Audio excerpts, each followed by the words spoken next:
Dan, if you force that woman to have sexual intercourse with you, our investigation will clearly indicate that. So let me ask you, did you force her to have sex with you? No, absolutely not. Did you take the money from the man? Hey, man, I've told you, I had nothing to do with this thing, okay? So let me ask you, did you sell any drugs last Saturday night? No, none at all. Each of these three individuals have verbalized a denial, but the message they send is very different. The meaning of what someone says is going to be a combination of evaluating the verbal behavior and the nonverbal behavior. Communication experts tell us that nonverbal behavior is responsible for more than half of the communication between two people. Nonverbal behavior is also something that is typically involuntary. We don't think about it. And as a result, communication experts also tell us that nonverbal behavior is more reliable than the spoken word. Now, you have to remember, of course, that there is no single gesture or movement or observation or posture that means someone is lying. We have to look at the overall pattern, the preponderance of their behavior during the course of the interview. But nevertheless, if we evaluate the behavior in proper timing and consistency and in remembering the factors, then we can come to a reliable conclusion. Body posture, for example, is something that is constant during every interview and that we can readily evaluate. Most truthful people during an interview should typically be sitting frontally aligned and leaning forward during much of the interview. It shows their confidence and interest in the process and in convincing you and displaying their innocence. Notice how the suspect orients his body directly in line with the interviewers, as this suspect is doing. The truthful suspect's posture is typically upright, but not rigid in the chair. During important questions, the suspect may lean toward the interviewer. On the other hand, a deceptive suspect may orient his body away from the interviewer in a non-frontally aligned position. It's also much more typical for the deceptive suspect to assume a leaning posture, perhaps supporting her head on her hand, as this subject is doing. A third possible deceptive posture is the rigid posture. This is a very controlled posture, and in effect, the suspect is so preoccupied with his deception that he appears frozen in the chair and even unable to move. This particular suspect also has retracted feet, where he has tucked them in underneath the chair. The opposite position, where the feet are extended into the interviewer's space, is usually associated with a challenging suspect, not uncommonly a juvenile. As investigators, we want to be observing the individual's posture throughout the entire course of the interview. One of the distinguishing features of posture is that for most truthful people, their posture is dynamic. In other words, during a 30 or 40-minute interview, their posture will change several different times. It's fluid, it's smooth, it's casual, but it changes. On the other hand, for many deceptive suspects, their posture is rather static and unchanged during the entire interview. These two examples will illustrate the general descriptions of the posture of a truthful person versus that of a deceptive. A truthful suspect's posture can generally be described as frontally aligned in the chair, comfortable and relaxed, and upright. They will usually lean forward. It's a sign of interest and participation, and it's dynamic throughout the interview process. On the other hand, a deceptive suspect's posture generally can be described as non-frontally aligned in the chair, rigid or frozen, sometimes even slouched or even collapsed, and generally static throughout the interview. Another nonverbal behavior we want to take a look at are barriers. Barriers are typically used by subjects to give themselves psychological protection from the interviewer, and as a result are much more associated with a person who's not telling the truth. The two most common barriers we see are folded arms and crossed legs. Now, the timing as to when these barriers occur is most important to evaluating their impact on truth or deception.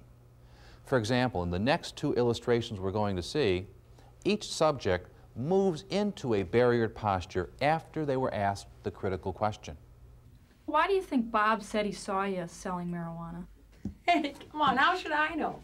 I mean, who knows why people say things? I sure don't. Mark, have you ever thought about sexually touching a child? No. Not seriously.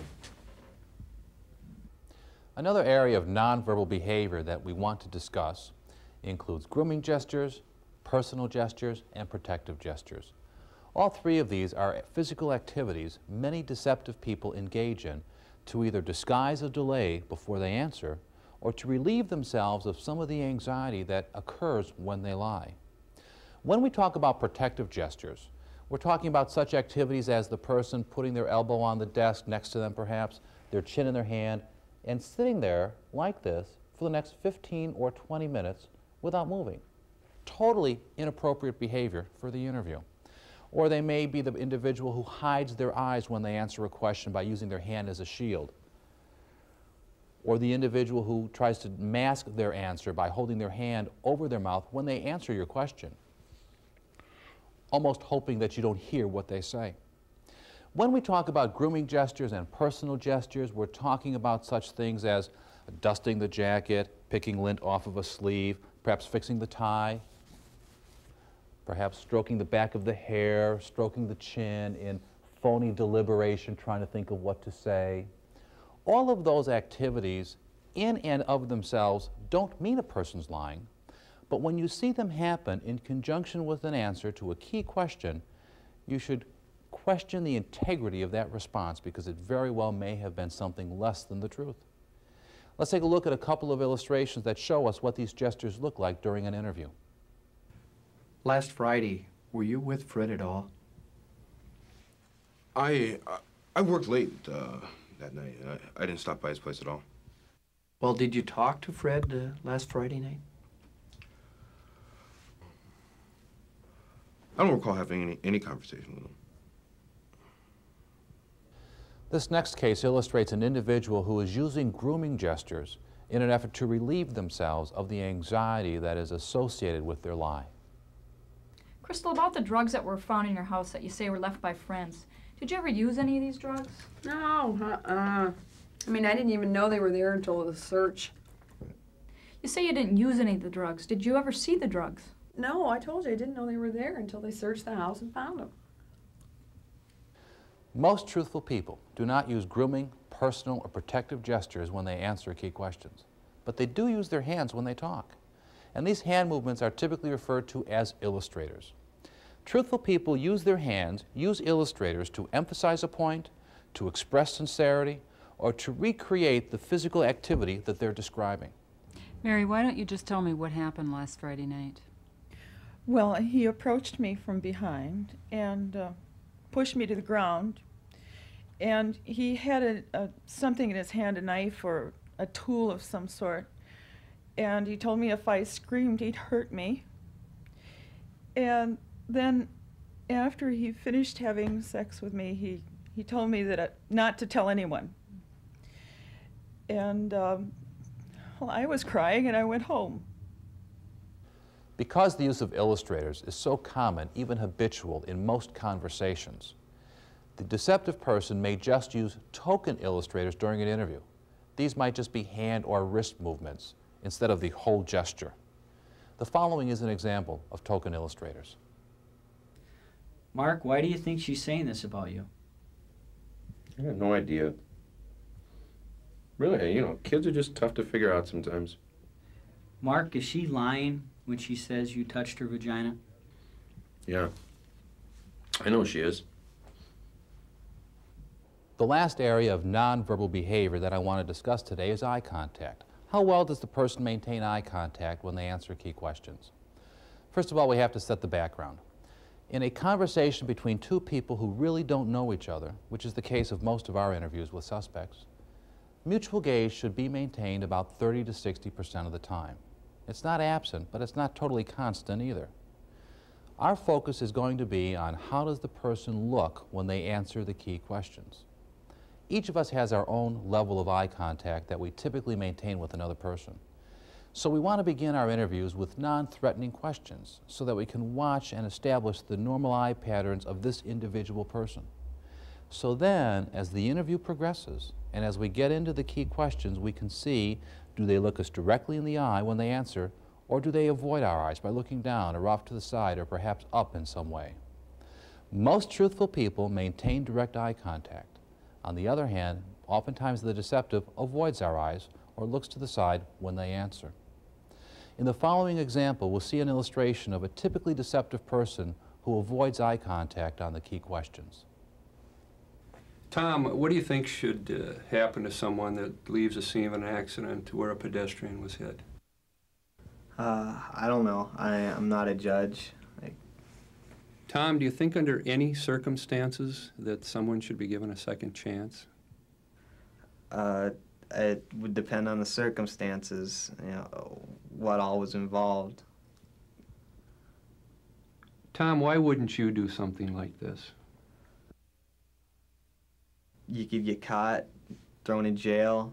I mean, I wouldn't know. I wouldn't do anything like that. I want to emphasize that there's no single behavior that automatically means a person is lying or telling the truth. In any given interview, a truthful person is bound to do or say something that could be interpreted as suggesting deception, and vice versa. We have to read the overall behavioral pattern displayed during the interview. And we also have to focus on reading what we call behavioral clusters.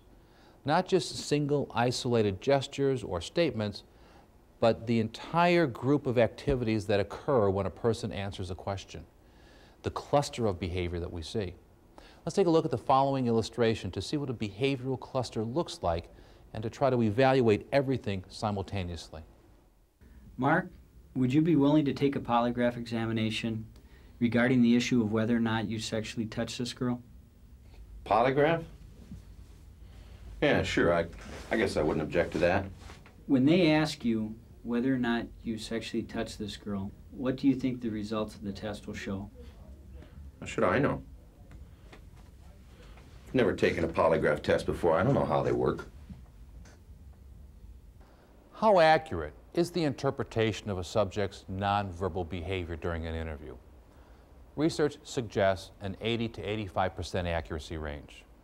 But when we make mistakes, they are usually in the false positive area, which means the interviewer makes the mistake of reporting a truthful person as though they were lying. As a result, we need to remember a few things when we do interviews.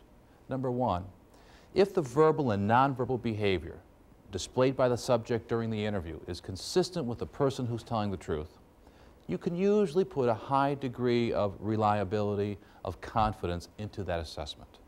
It's not foolproof, but it's usually pretty good. Secondly, we always have to remember that we need to give the subject a chance to prove their innocence during the interview. We can't go in there with a preconceived notion that they're lying and then just go through the motions. We've got to give them a chance. We've got to be fair.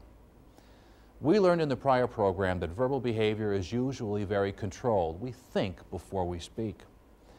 Well, in this program, we saw that nonverbal behavior oftentimes is very involuntary. It's spontaneous, and we don't think about it. As a result, to effectively and accurately interpret someone's truthfulness, we need to evaluate verbal and nonverbal behavior together in conjunction with each other. Physical activities of a deceptive person may be categorized into the following general types. Posture changes on key questions, such as sudden movements of the upper and lower body, or turning away from the interviewer. Grooming and personal gestures, such as cosmetic adjustments, rubbing the hands, stroking the back of the head, rearranging the jewelry, or picking lint from the clothing. Protective gestures, such as placing a hand over the mouth or eyes when speaking, crossing their arms or legs, or placing their hands under or between their legs during the interview. When a suspect consistently exhibits these nonverbal behaviors in conjunction with their verbal answer, there's a very strong probability the person has been deceptive and has lied to us during the interview. But behavior symptoms should never be viewed in a vacuum or in isolation. We always need to evaluate behavior in conjunction with our case evidence and our case facts. Only then can we make a proper and solid conclusion as to this person's possible involvement.